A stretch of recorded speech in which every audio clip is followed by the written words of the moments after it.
बिस्मिल्लाहिर्रहमानिर्रहीम। एक घमंडी मालदार शख्स का वाकया। दोस्तों, इसी तरह इमाम इब्ने जोजी रहमतुल्लाह अलैह ने एक बहुत ही सबक आमोज वाकया बयान किया है। उस दौर का एक बहुत बड़ा रईस और मालदार शख्स अपनी बीवी के साथ दस्तरखान पर खाने के लिए बैठा हुआ था। दस्तरखान अल्लाह की नेमतों से भरा हुआ था। बहुत सी अलग अलग किस्म के खाने उस दस्तरखान पर मौजूद थे। उतने में एक फकीर दरवाजे पर आकर आवाज दी कि अल्लाह के नाम पर कुछ खाने को दे दो। उस शख्स ने अपनी बीवी से कहा कि पूरा दस्तरखान इस फकीर को दे दो।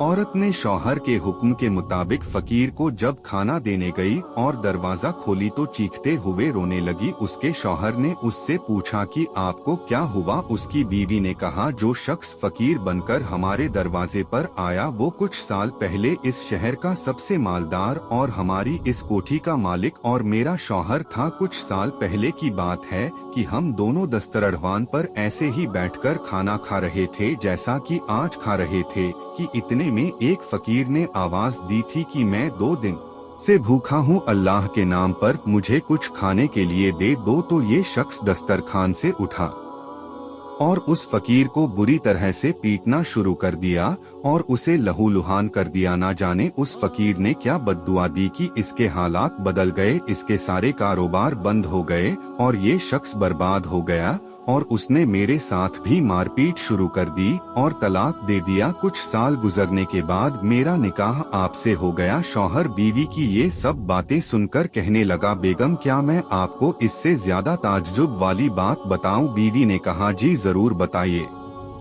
शौहर ने कहा, जिस फकीर की आपके पहले शौहर ने पिटाई की थी वो कोई दूसरा नहीं बल्कि मैं ही था। गर्दिशे जमाना का एक अजीब नजारा। अल्लाह ताला ने उस बदबख्त शख्स से हर चीज, माल, घर, यहाँ तक की बीवी भी छीनकर उस शख्स को दे दिया जो फकीर बनकर उसके घर पर आया था। और कुछ सालों बाद अल्लाह ताला ने उसे फकीर बनाकर उसी के दर पर ले आया। तारीख ऐसे सबक आमोज वाकयात से भरी पड़ी है, इसलिए अपने दौलत पर घमंड कभी न करना बल्कि दौलत को अल्लाह के हुक्म के मुताबिक खर्च करना। लोगों की मदद करने से कभी पीछे मत होना, बदले में अल्लाह आपको बेहतर बदला देगा।